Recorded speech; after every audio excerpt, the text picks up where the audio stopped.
Água, elemento essencial para toda a vida na Terra. O que seria de nós sem ela? A água está em tudo, em nós, nos alimentos, nos alimenta.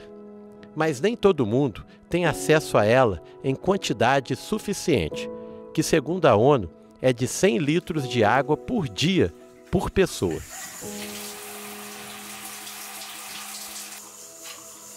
A água é fundamental à vida, e à vida econômica, à vida das pessoas e dos animais. Porque uma coisa que nós devemos levantar, quem gosta da natureza, é que o direito à água é um direito para todo ser vivo. Então, cuidar da água é cuidar da vida. Então, é importante o envolvimento de toda a comunidade nas ações de preservação e uso racional dos recursos hídricos. A água também está associada a numerosas atividades econômicas. Então, onde há água tratada, há civilização, há desenvolvimento, há qualidade de vida.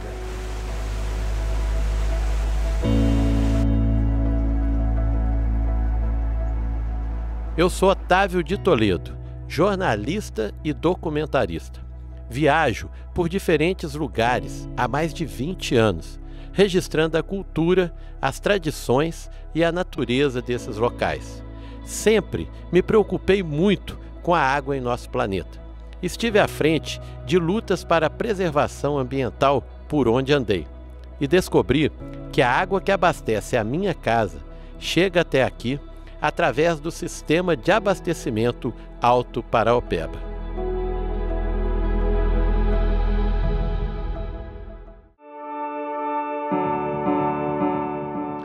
O sistema Paraopeba responde por quase 50% do abastecimento da Grande BH.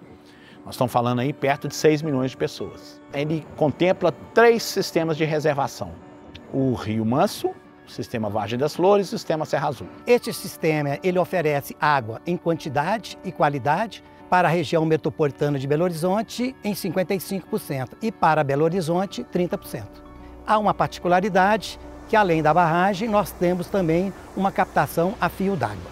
É sempre bom que as pessoas entendam que quando se vai realizar a captação superficial, tem-se basicamente 2 alternativas. Ou capta-se diretamente do curso d'água, como o Rio das Velhas, que responde por outros 42%, ou reserva-se para que acumule água no período chuvoso para fornecer água no período de estiagem. São as 2 alternativas que tem. É assim no mundo todo. Há uma integração dessa água. Então você tem um sistema que você pode jogar água daqui para Belo Horizonte, jogar água de Belo Horizonte para cá. Você tem uma interligação dos reservatórios. A relação com a represa, com o Paraopeba, é porque os principais mananciais que abastecem essas represas são afluentes do Paraopeba. A Copasa, no final de 2015, implantou uma captação superficial no Paraopeba para complementar o que era retirado do reservatório Manso. Então essa captação funcionaria no período de estiagem até o reservatório Manso recuperar um pouco a sua capacidade de reservação. É de notório saber da população, da mídia, dos órgãos governamentais, o que aconteceu, que foi o rompimento da barragem da Vale, precisamente no córrego Feijão, que é afluente do Paraopeba.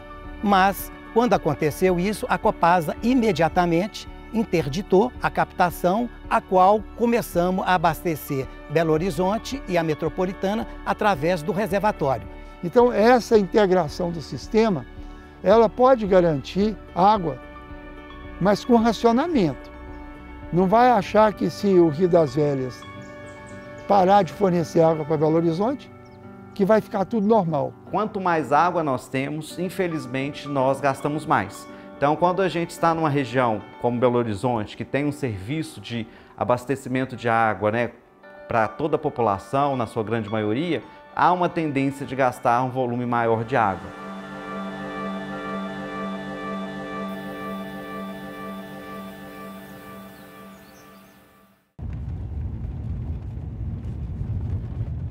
A nossa jornada vai começar aqui, na represa de Várzea das Flores, que fica nos municípios de Contagem e Betim, o menor dos 3 reservatórios do sistema Paraopeba.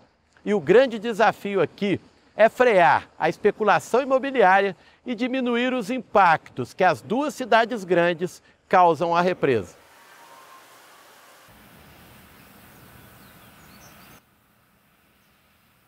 O reservatório de Vargem das Flores foi construído de 1968 a 1972 pela Prefeitura de Contagem, inicialmente para regular a vazão do rio Betim para controlar as inundações.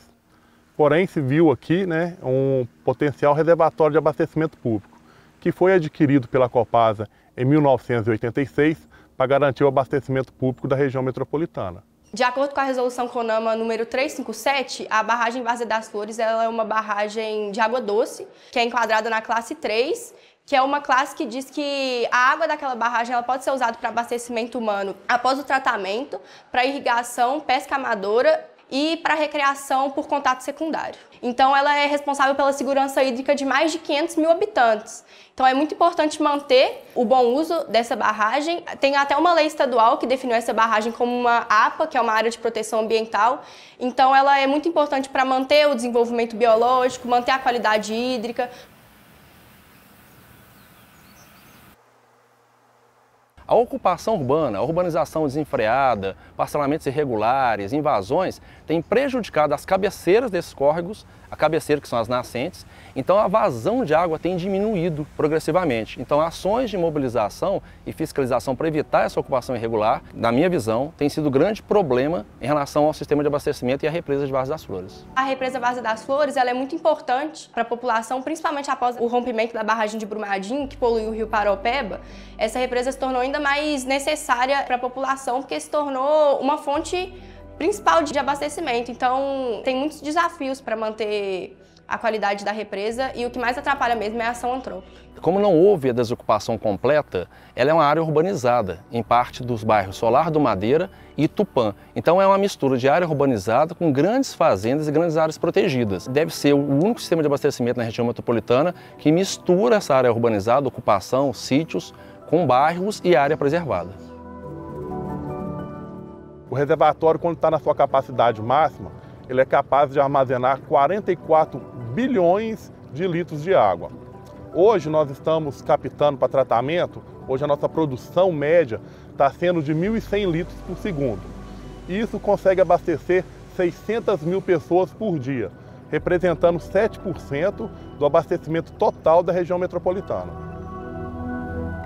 E para entendermos melhor o que acontece no entorno da represa Várzea das Flores e que acaba impactando na qualidade das suas águas, vamos conhecer agora os municípios de Contagem e Betim.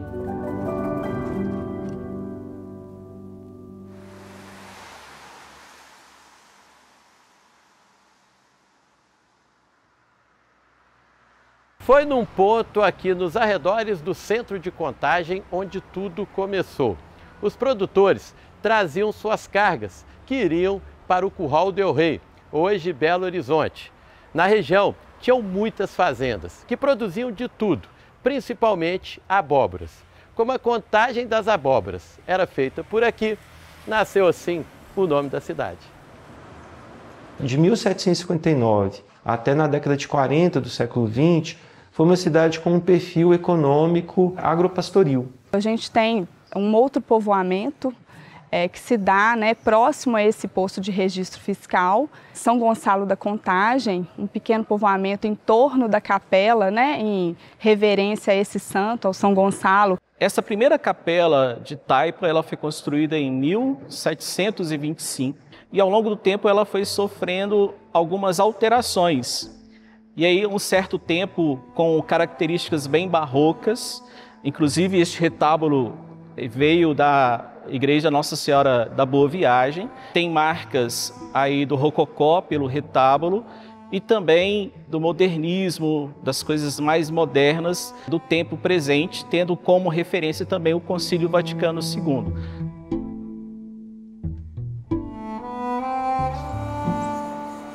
E a gente tem um boom de desenvolvimento a partir dos anos 40. Quando inicia-se aí o processo de construção da cidade industrial, que é um grande marco do desenvolvimento da cidade e também do estado de Minas Gerais, Nós tínhamos, neste momento, dois grandes distritos que dividiam a cidade, o distrito sede e o distrito do Parque Industrial, com características muito distintas. A sede ainda com os casarões antigos, que ainda lembravam uma certa arquitetura colonial, e a cidade industrial com aquela imagem clássica das grandes indústrias, das chaminés, da fumaça, né, dos caminhões, das ferrovias. Com as fábricas vem também muita gente para a cidade, né? Muitos trabalhadores em busca de novas oportunidades. Os contagenses, eles gostam muito de parque. A gente tem o Parque Fernão Dias aqui em Contagem, que sempre foi um parque que todo mundo sempre foi. Eu, por exemplo, passei a infância no Parque Fernão Dias.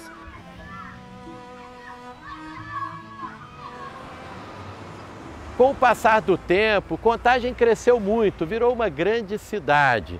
Mas ainda abriga muitas manifestações populares, principalmente ligadas à fé e à tradição. Gastronomia, arte manual e a cultura afro-brasileira estão muito presentes por aqui.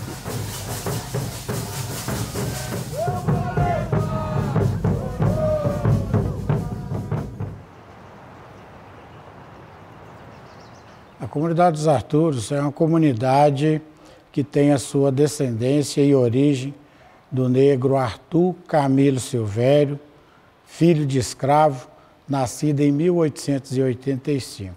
Arthur Camilo, após se casar com Carmelinda Maria da Silva, tiveram 10 filhos, através desses 10 filhos que se constituiu a comunidade dos Arturos. É uma comunidade quilombola urbana, onde convive num espaço sagrado, que é um espaço de resistência, de luta, de tradição, de cultura. Hoje, na sua 6ª geração, com uma população de quase 600 pessoas, mantendo várias tradições. A festa de Nossa Senhora do Rosário é uma das festas maiores que tem na comunidade. É uma das festas que a gente vai perceber essa fé, esse acompanhamento muito grande em torno do reinado de Nossa Senhora. Nós fomos festeiros esse ano, que devido a um problema que a minha esposa teve de saúde, que ele sofreu um desgaste na bacia e ela teve que fazer uma operação. E no dia que a gente foi levar ela, desculpa, a gente tirou ela de dentro de casa, dentro do lençol. E da situação que ela ficou, a gente não tinha esperança dela voltar a andar. E graças a Deus, graças à minha fé e à fé da comunidade, a cirurgia dela foi um sucesso e ela voltou andando. Eu tive bem ruim mesmo. Aí eu tive que cumprir a promessa os 3 dias da festa. E eu achei que eu não ia dar conta, mas graças a Deus eu dei conta de ir voltar os 3 dias. Para mim, a comunidade hoje é a minha família, não tem como ser diferente. Eu faço questão de frisar a questão da luta, né, da população negra, que ainda é muito grande, que a gente tem muita coisa ainda para vencer aqui nesse país.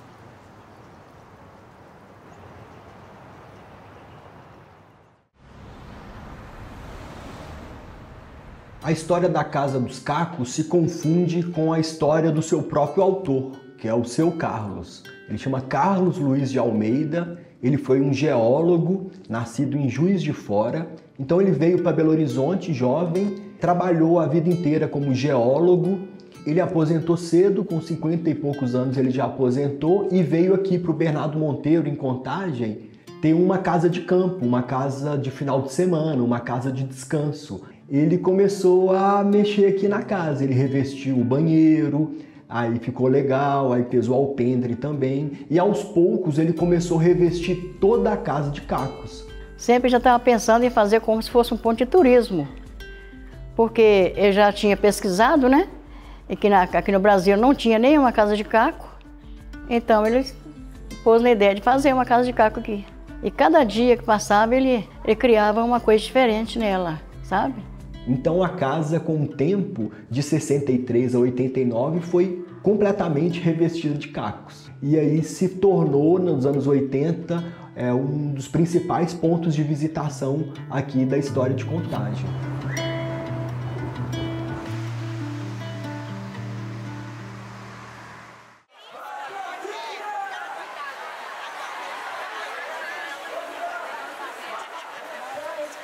O Festival Gastronômico das Abóboras surgiu há 15 anos. A intenção era utilizar a abóbora como ingrediente principal, fazendo essa relação aí com a história de Contagem. Eu gosto de abóbora, eu faço aquele caldinho de abóbora, tem um que chama kibebe, que é feito com creme de leite, ou frango, aí vem a carne e vem o gosto da pessoa, né? A gente se prepara para isso, né? Então é o momento auge assim do festival, apresentar o prato pronto, né? Sabe, a gente descobre, inclusive, que a gente tem potencial, que a gente consegue, que a gente cria, que a gente não cansa. E a banda Era Musicalas, com certeza, foi tantas emoções, viu?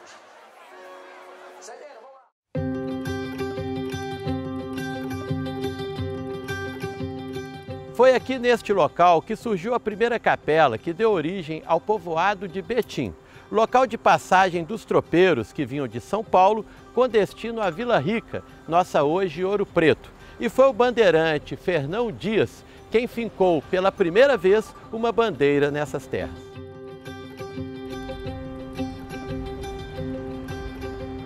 A partir do século XVII, quando foram encontrados metais preciosos em Minas Gerais, foi feito um sistema de vias, picadas, estradas, ligando as regiões de mineração entre si e também as regiões litorâneas às Minas Gerais.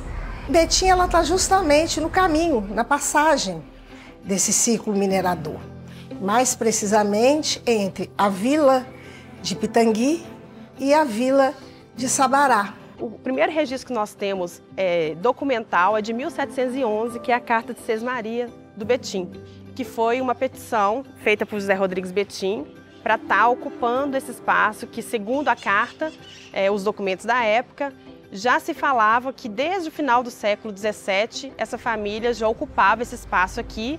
E Betim vai ter essa perspectiva de virar um centro de abastecimento. Ele é um local de passagem, ele é um importante ponto estratégico para chegar às minas.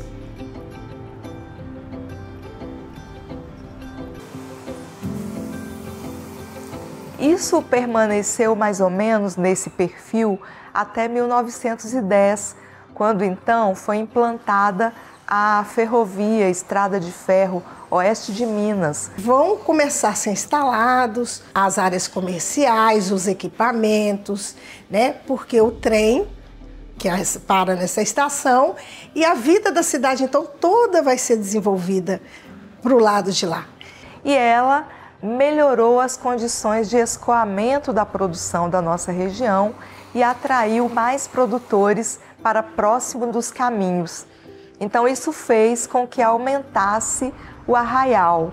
Em 1940, nós começamos a ter as primeiras indústrias, que eram cerâmicas produtoras de refratários e também tínhamos beneficiamento da argila, das pedras, das areias. E este processo se intensificou a partir dos anos 1960, 1970, quando o território de Betim foi escolhido para ser um polo industrial. Então, primeiro chegou a rodovia Fernão Dias, que fez parte desse planejamento, foi inaugurada em 1959 e logo depois, em 1968, a refinaria Gabriel Passos da Petrobras foi instalada no nosso território.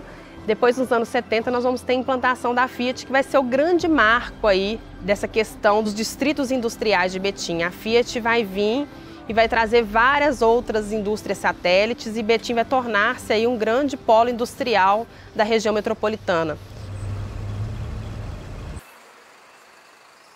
Desde o tempo dos bandeirantes, essa gente nunca escondeu as suas raízes e sempre manteve as tradições. Povo guerreiro e de muita fé.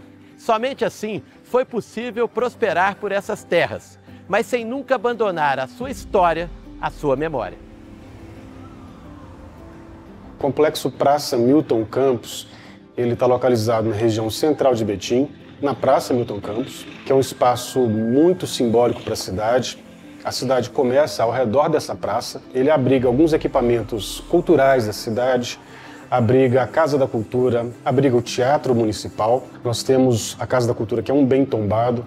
No final da praça, já descendo para a Avenida Governador Valadares, nós temos a caixa d'água, que é um outro bem tombado. Aqui era o pouso dos tropeiros no século XVIII, que vinham de São Paulo para ir para Vila Rica. E aqui começou a ter a nossa capela, mas depois foi crescendo, transformou numa matriz, que foi aqui na Praça Milton Campos, ela era construída aqui, onde é a praça, e atualmente nós temos um monumento que faz alusão à grandiosidade da obra que era a matriz.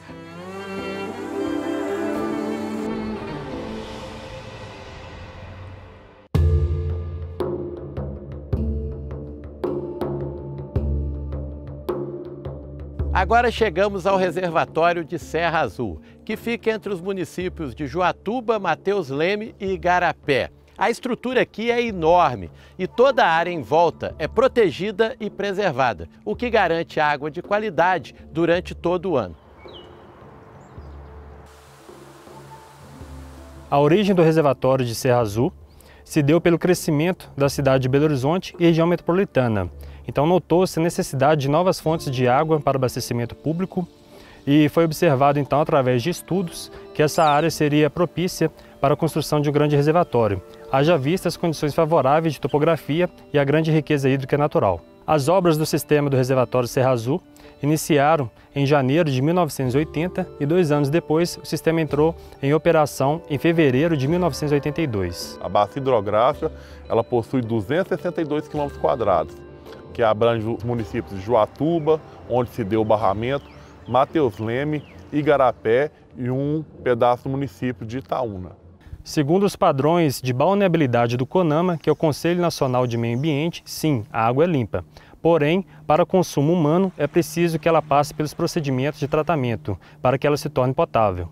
O reservatório do sistema Serra Azul é o represamento de vários córregos. O principal e o mais volumoso é o Ribeirão Serra Azul, que dá o nome ao reservatório. Os desafios para a gente cuidar, seja desse reservatório ou dos reservatórios que compõem o sistema do Paraopeba, ao mesmo tempo a gente trabalhar com aquela população que recebe a água, que foi estocada aqui, captada, tratada e distribuída, mas também com aqueles que estão hoje, o que a gente chama produtores de água, que estão na bacia que produz a água. Eu acho que o sistema Serra Azul, sem querer ser muito otimista, há de eterno, porque nós não temos influência de minerador aqui dentro.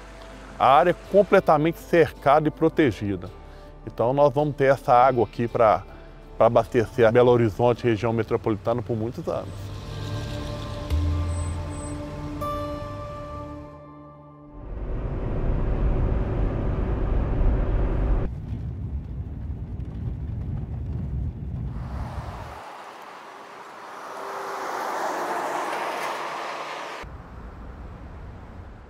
Esta é a praça principal da cidade. Fica bem no centro e é ponto de encontro de moradores e visitantes. Aqui acontecem diversas manifestações culturais. E outros traços da identidade popular daqui podem ser vistos nas benzedeiras, nas festas religiosas e na culinária. Inclusive aqui onde nós moramos, onde eu moro, com a minha família, era uma grande tribo que existiu até a chegada dos bandeirantes, que batizaram o lugar com o nome de planta, Sítio dos Juás ou Grande Juá, Joatuba. Desde quando começou a ser povoada, foi um entroncamento de caminhos, que é demarcado até hoje, pois é cortado por 2 rodovias, a MG 050 e a BR 262.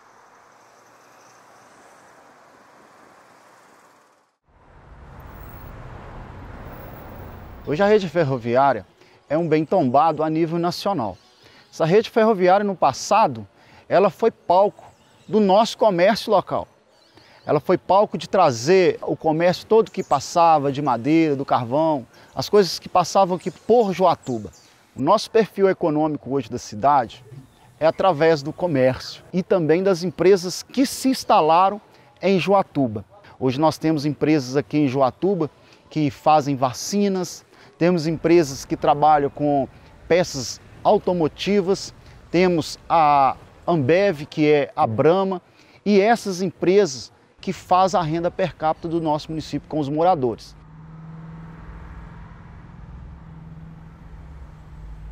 eu destacaria o papel das benzedeiras, que foi um trabalho de registro, de resgate dessa tradição. Pois nós temos benzedeiras de Boa Vista, que é um distrito, de Francilinos, que é outro distrito, e da região central, que são moradores há muitos anos e têm muito para contar sobre a cidade. Nossos benzedores, eles são bem inventariados, registrados no IEFA. São pessoas com a idade um pouco já avançada, que a cultura do município, a divisão de cultura do município, preserva esses benzedores. A minha mãe que benzia, entendeu?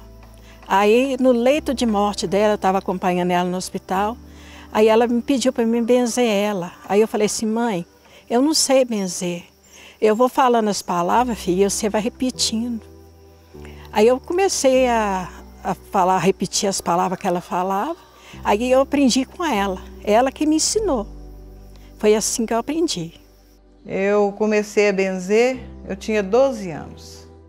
A gente estava numa roda de brinquedo, eu e mais umas 6 colegas. E tinha uma senhora velhinha, sabe? Que já estava assim, querendo passar a benzição dela para outra pessoa. Aí ela olhou todas nós e falou, essa aqui tem o dom.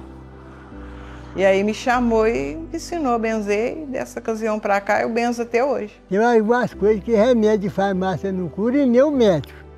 O que é da palavra de Deus é Deus que cura. Não é médico e nem farmácia. E nem o chá, é a fé com Deus. Que Deus tem o poder para tudo. Através do Divino Espírito Santo, a minha oração chega a Deus, chega a Nossa Senhora e todos os anjos santos do céu. Eu tive uma doença muito grave e eu mesmo me benzi. Porque o médico falou, a senhora não vai andar mais. Você acredita que eu estou andando? Deus foi muito maravilhoso comigo. É uma tradição que se mantém e o nosso objetivo de preservá-la é para evitar que isso se perca no tempo. Porque o tempo corrói e para impedir que o tempo faça isso, só a memória pode garantir que a gente mantenha a nossa história viva. Eu creio que eu vou parar só no dia que eu morrer mesmo. Além de fazer bem para as pessoas, e eu fico feliz de saber que as pessoas estão bem.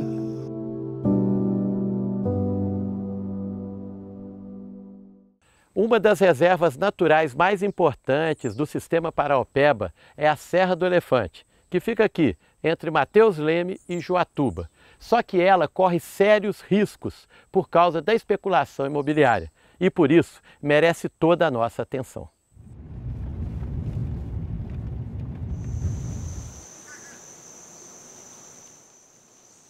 A Serra do Elefante Mateus Leme está localizada na porção centro-oeste da região metropolitana.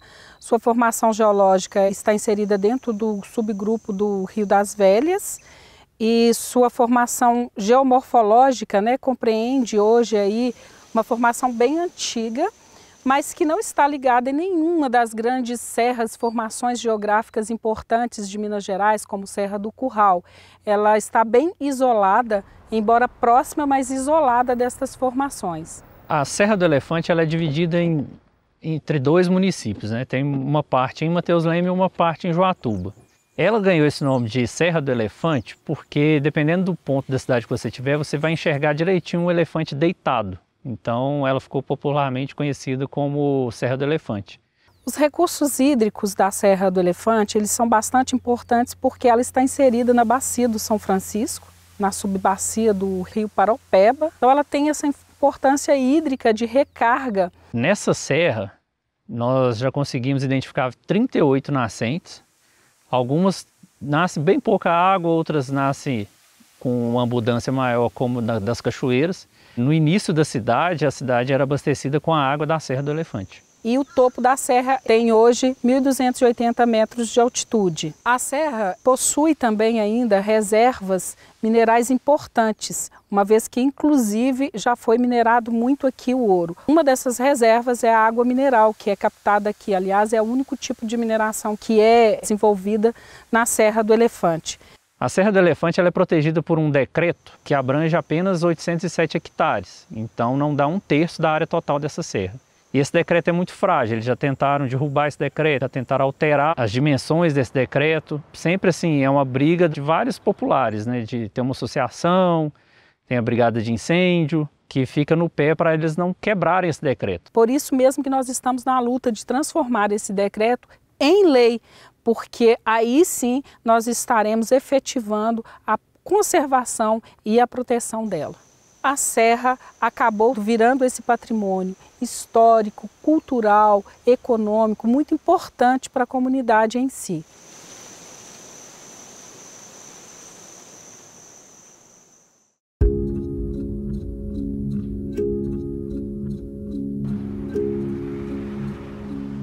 Os relatos que a gente tem é que uma expedição dos bandeirantes, saíram de São Paulo, vieram para cá.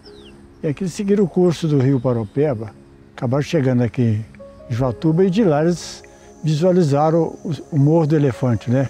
A serra que a gente tem aqui. O nome Mateus Leme é do próprio bandeirante, que chamava Mateus Leme, genro do Borba Gato. Ele que ficou responsável por explorar essa mina aqui na Serra do Elefante.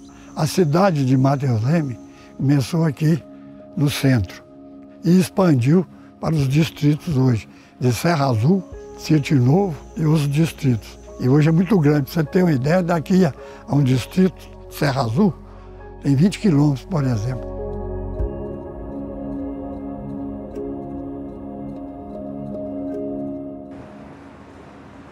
Mateus Leme teve seu desenvolvimento maior após a emancipação do distrito de Joatuba, que ocorreu em abril de 1992. Lá era instalada a maior indústria do município. E com a sua emancipação, Mateus Leme perdeu mais de 90% da sua renda. Passou por alguns anos de dificuldade financeira, vindo posteriormente várias indústrias de autopeças ligadas à Fiat. Com isso, teve um desenvolvimento maior, aumentou o comércio, indústria e também mineradoras, agricultura e a pecuária. E uma das atrações que nós temos aqui é a Igreja Matriz de Santo Antônio, construída pelo Elejadinho. Ela é toda de pedra. Foi iniciada em 1666, inaugurada em 1790. E também hoje, Mateus Leme, com suas festas folclóricas, culturais e religiosas, acaba atraindo muitos turistas e com isso traz renda e gira dinheiro no município de Mateus Leme.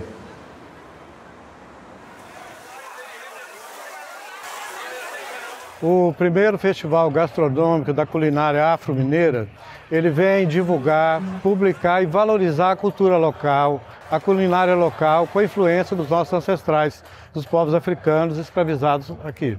E assim o município tem feito várias ações, como festivais, encontros e também juntamente com a Secretaria de Educação, fomentando a referência afro do nosso município, em Minas Gerais e no Brasil. A influência da culinária africana na comida brasileira é muito grande e Minas Gerais não foi diferente.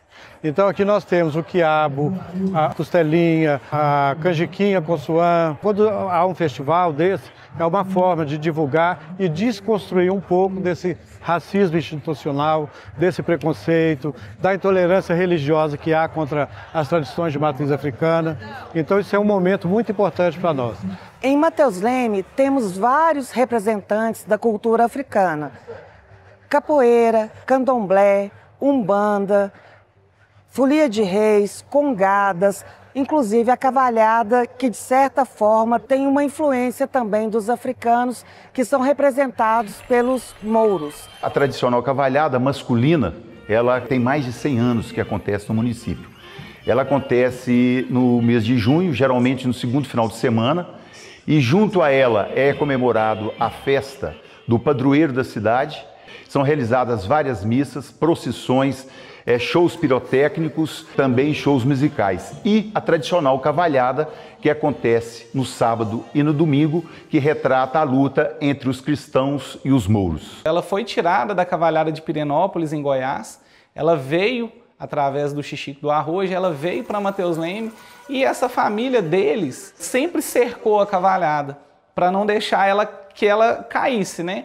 Então tudo isso fez com que a cavalhada tivesse uma estrutura muito forte e não se dissolvesse durante os anos. Hoje ela tem 142 anos aqui Para mim, Mateus Leme tem um privilégio muito grande de ter essa festa aqui, porque é poucos lugares que tem, né, a cavalhada. Para mim é o maior teatro a céu aberto que existe. No primeiro dia, existe a batalha entre os dois reis. O rei cristão se apaixona pela princesa, que é filha do rei mouro. Isso faz com que essas batalhas fiquem um pouco mais acirradas, né? Aí chegando no final do primeiro dia, o rei mouro rendido pelo rei cristão. E eles, em símbolo de paz, tiram as argolinhas, que eram o esporte da época, né? Aquilo ali num ritual de paz. A oportunidade foi minha de ser rei, aí eu falei assim, ó. Então assim, foi uma surpresa bem grande, né? Até principalmente pro meu pai, pra minha mãe, que são os que mais me apoiam, né? Já a encenação do domingo, que é o segundo dia da cavalhada, no domingo o rei mouro se arrepende da paz que foi feita com o rei cristão e fala que ele ter roubado a princesa, que foi uma afronta a ele e que a batalha prosseguia ali. Então teve o segundo dia de batalha. Só que nesse segundo dia de batalha, a princesa já tinha se convertido. Então ela, no segundo dia de batalha, ela já era cristã. As vestes delas estão azuis. No primeiro dia a veste é vermelha, né, simbolizando cada castelo. E mais uma vez, o rei mouro é derrotado pelo rei cristão, né, pelo exército do rei cristão. E essa parte é simbolizada a paz e é feita novamente a tiração de argolinhas do domingo, finalizando assim a cavalhada de Mateus Leme. Então eu acho que nunca pode parar, entendeu? Não pode deixar a tradição morrer de jeito nenhum. Porque como a festa é muito importante na cidade, é tradicional mesmo, então tem que continuar. É bem fácil perceber o amor que a gente dessa cidade emprega quando o assunto é preservar as suas tradições. Por isso, a gente sabe que se depender delas, essas manifestações culturais nunca irão desaparecer. A exemplo do que acontece no nosso próximo destino, Igarapé, para onde estamos indo agora.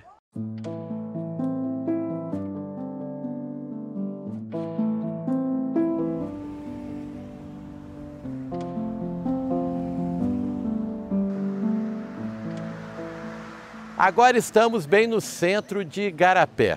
É nessa praça que acontecem os principais eventos culturais da cidade. E por aqui também passam os devotos de Santo Antônio, que vêm à Igreja Matriz confirmarem a sua fé. Essa região onde surgiu Igarapé, ela se inicia com a chegada da passagem, né, da bandeira de Fernão Dias e, consequentemente, a estadia como poceiro de Dona Sesmaria do seu genro, o bandeirante Borba Gato. Isso lá para o final do 1600, para o início de 1700. Tem muitas pessoas aqui na região dos mais antigos que são descendentes da linhagem de Borba Gato. Era uma região que servia de passagem para os tropeiros que desbravavam o interior mineiro, né? Só nos anos 60 é que começou a preocupação em criar o município. O que o pessoal que morava aqui conseguiu? Conseguiu ter um nome para o lugar independente de São Joaquim de Bicas. Igarapé é um nome indígena, né? Caminho das águas, pequenos lagos. E aqui tinha muita lagoa. Ainda tem, mas não tem como era antigamente. Pequenos lagos, caminho das canoas, né? O índio tratava isso assim.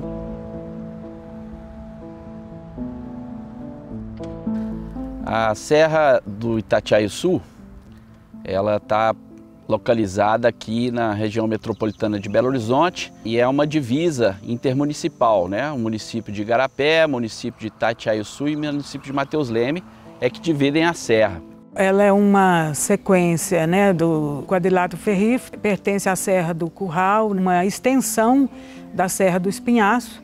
Então a nossa região aqui tem muitos minerais, né, de boa qualidade. Portanto, nós temos diversas mineradoras na região. Então essa formação de minério nessa altitude é que facilita geologicamente a formação dos lençóis freáticos dessa grande região. O solo de canga do mineral, ele facilita a água a entrar para a terra, inclusive abastece, né, Belo Horizonte através do sistema Serra Azul, da Copasa. Esse sistema ele é importantíssimo.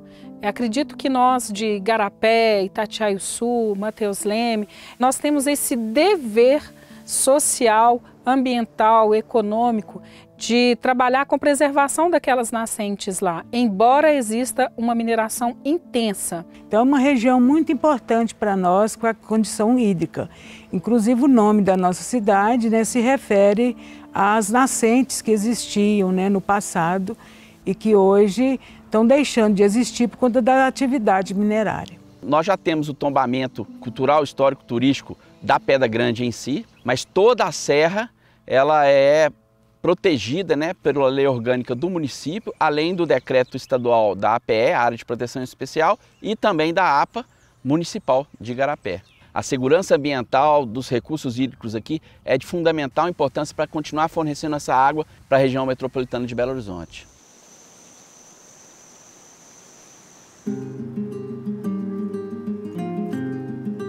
A criação do Igarapé Bem Temperado é o que dá o gatilho de disparo de todo esse movimento da culinária aqui na região de Igarapé. Em 2005 iniciamos, com o apoio da prefeitura, do comércio local, muito timidamente, mas ao longo do próprio processo de construção do festival eu fui aprofundando, fazendo uma imersão nessa temática e buscando mais conhecimento nessa área. Quando surgiu a ideia do Igarapé Bem Temperado, ele abriu as inscrições para quem quisesse apresentar as receitas. Aí eu corri logo, me inscrevi e apresentei a minha receita. Primeiro tem que ter amor pela cozinha, pelos ingredientes que você vai ali no quintal, colhe aquilo e leva para fazer. Mas o primeiro ingrediente é o amor. Você tem que ter pela cozinha. Durante o tempo que eu estou preparando, eu fico toda empolgada, sabe? Aí eu arrumo minhas roupinhas, minhas coisas, preparo os negócios tudo direitinho. E na hora de apresentar, eu me sinto assim, sabe? Gente, é tão gostoso, a gente não sabe nem como avaliar. Mas eu amo fazer isso. Isso me faz tão bem, você nem imagina.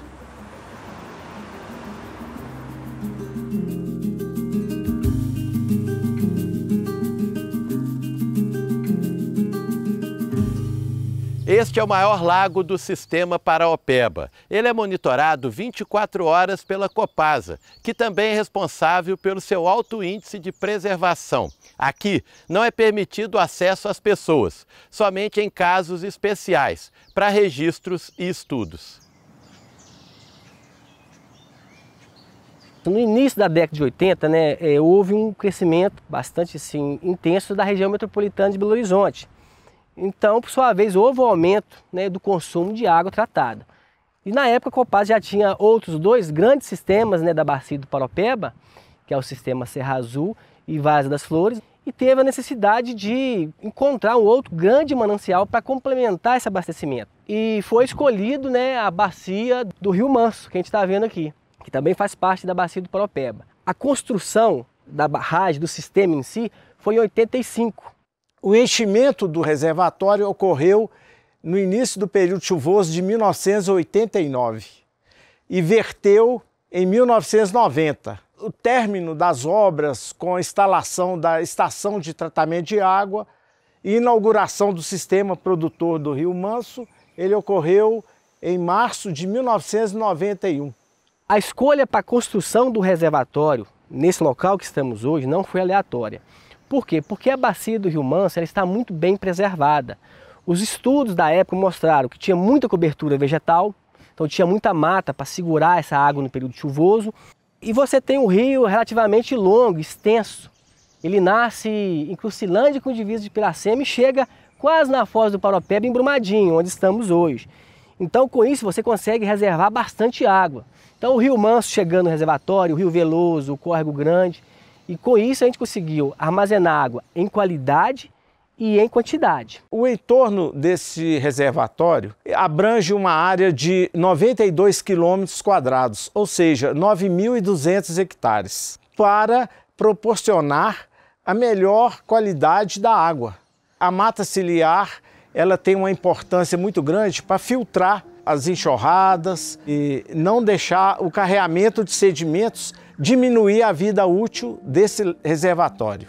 A represa ela não é aberta ao público porque a nossa prioridade da Copasa, é manter a qualidade dessa água para o abastecimento público. Esse é o nosso principal objetivo. Então, infelizmente, ela é vedada ao acesso ao público comum.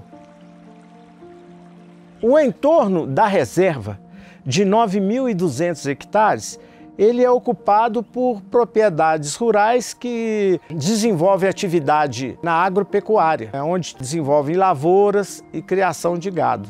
E quando a gente observa no Google uma foto de satélite, é nítido a diferença entre a área preservada, que é toda verde, e a área de cultivo no entorno, que é muito claro, a gente vê nitidamente as áreas de pastagem ou de agricultura. Essa importante obra de engenharia garante a segurança hídrica para a população hoje e no futuro. E para conhecermos melhor esse local escolhido para ser a represa, vamos visitar os municípios de Rio Manso e Brumadinho.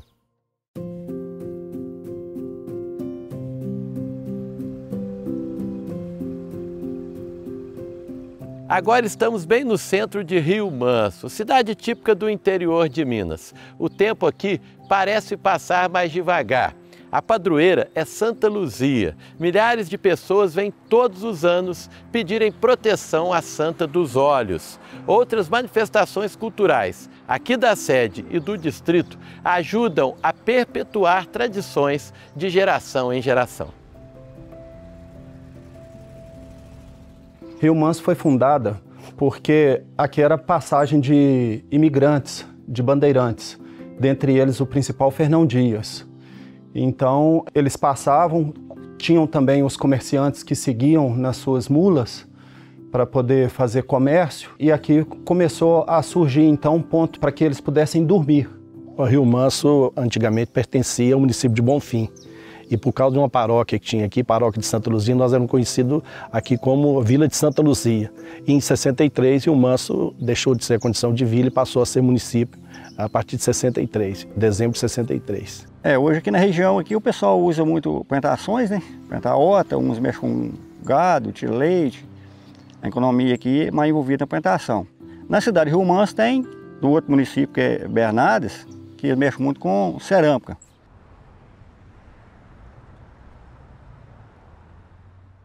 Bom, Rio Manso é uma cidade bem festeira e a gente tem várias manifestações culturais e festas populares aqui na cidade. Até porque nós temos a sede do município e temos várias outras localidades que também têm as suas festas tradicionais. A mais importante é a festa de Santa Luzia. Começa no 1º de dezembro e vai até o dia 13. É a festa onde a população toda se mobiliza. É barraquinhas, missas.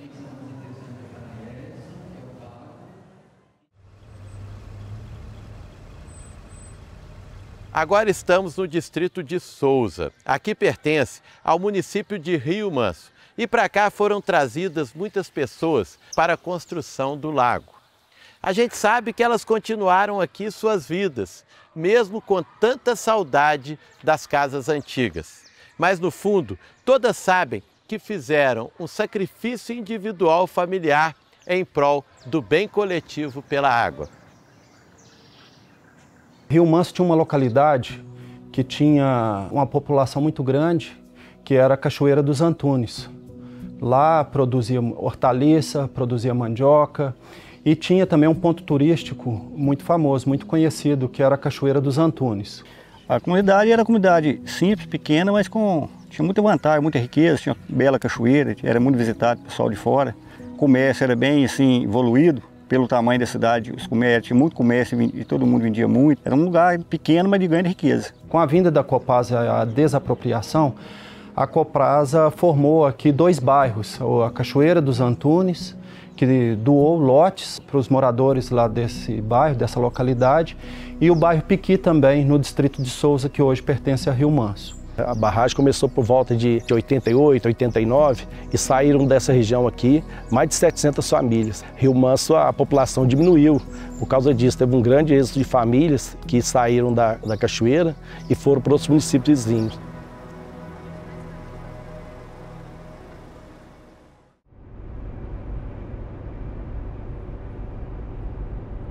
Estamos chegando ao fim de nossa viagem pelas terras do Paraopeba. Agora estamos no município de Brumadinho, local marcado pela resiliência e perseverança de sua gente. Aqui, A mesma terra que gerou ouro e riqueza produziu dor e perdas. Mas a ideia da população é esquecer tudo isso e fazer um futuro diferente, baseando-se apenas no que foi bom no passado.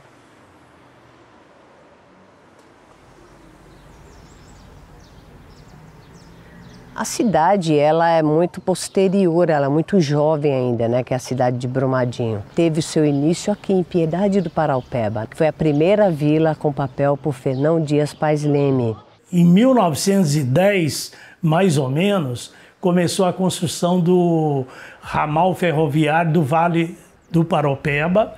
Nesse momento, com a construção da estrada de ferro, começou a surgir a cidade de Brumadinho, em torno dessa construção da estrada de ferro.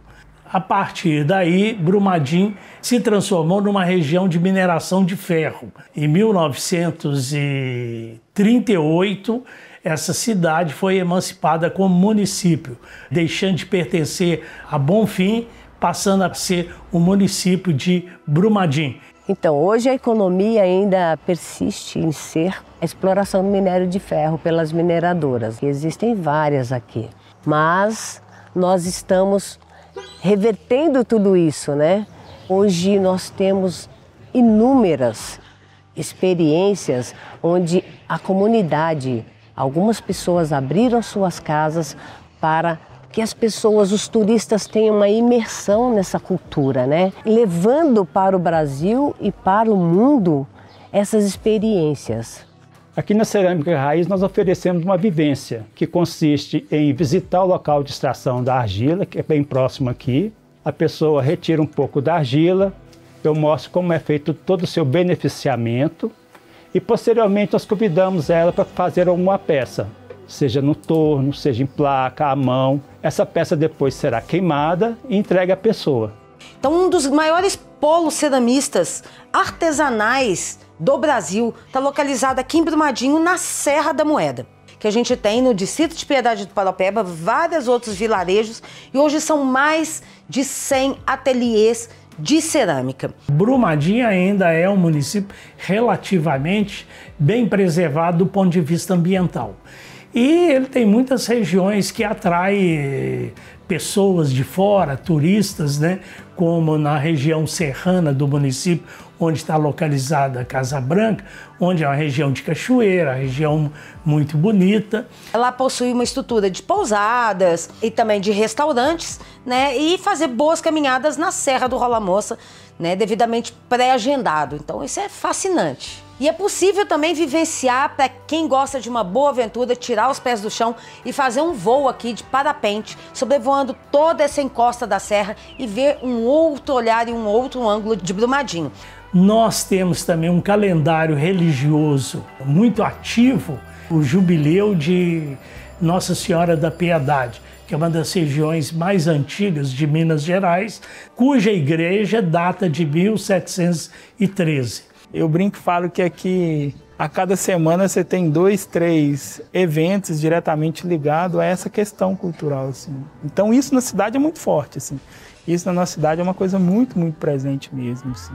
Para falar de Piedade do Paraupeba, que hoje é um subdistrito, a gente tem que contar que Piedade do Paraupeba já foi dono desse pedaço todo aqui. O município de Brumadinho não existia, era a comarca de Piedade do Paraupeba, aonde que ele guarda ainda, o Grande Piedade é a grande guardiã dos nossos segredos, dos nossos mistérios, que traz um empoderamento muito bonito para a nossa região.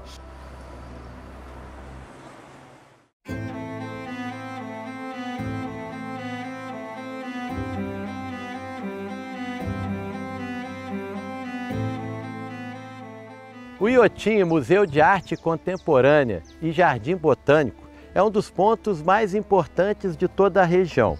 Aqui, natureza e cultura se harmonizam num balé mágico que enche nossas almas de esperança e de poesia. E mais do que isso, aqui é possível perceber que sonhos podem virar realidade. O Inhotim, ele não está pronto ainda, né? Então ele começou a ser pensado lá em 1986, de uma forma espontânea. Começou na cabeça do empresário Bernardo Paz. Em 86, a área central de Inhotim era a casa dele de final de semana. E ele começou a trazer obras de arte para o jardim. E o jardim foi ficando pequeno. E ele foi aumentando, comprando mais propriedade ao redor. E essa área foi crescendo. As obras foram chegando cada vez mais rápido, né? E a necessidade de construir jardins para abrigar essas obras, né? Jardins agradáveis, principalmente. E aí, nesse sentido, também o Inhotim se diferencia justamente por não ser só um museu a céu aberto, mas também por ter todo esse paisagismo que a gente pode perceber caminhando por aqui. E aí, algo muito interessante desse paisagismo é que o Inhotim ele não é um lugar de caminhos retos. Todos os caminhos aqui do Inhotim são sinuosos, têm formatos orgânicos. Então é um paisagismo muito marcado por uma influência do Roberto Burle Marx.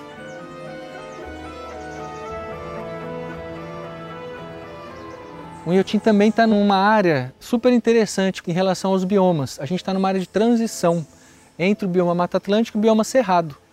Então a transição, você imagina, Mata Atlântico, Cerrado, a transição tem árvore dos dois biomas. E tem árvores, tem híbridos, isso que é mais interessante ainda. Então tem um terceiro tipo de vegetação aqui, que é a conjunção da Mata Atlântica com o Cerrado. Então a gente está numa área muito rica. A gente também tem essa integração que é considerada basilar aqui no Inhotim, né? A arquitetura das galerias, o conceito das obras que estão expostas nessas galerias e o paisagismo do entorno dessas galerias, fazendo com que então exista uma integração.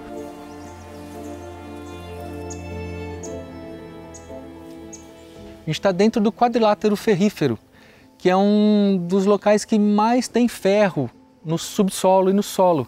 A nossa RPPN, por exemplo, está em cima de uma jazida de minério de ferro. E a nossa intenção é poder usar essa RPPN para coletar sementes, para fazer educação ambiental, para as pessoas verem a mata que cresce em cima de algum tipo de minério de ferro também.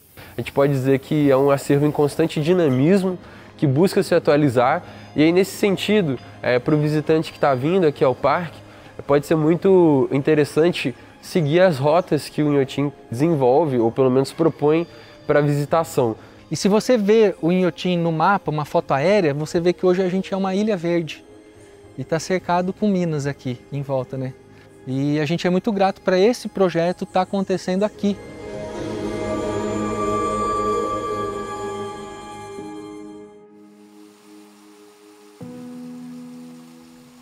Ao final desse trajeto, que passa pelas 7 cidades, que abrigam as 3 represas do sistema Paraopeba de abastecimento de água, chegamos a algumas conclusões importantes.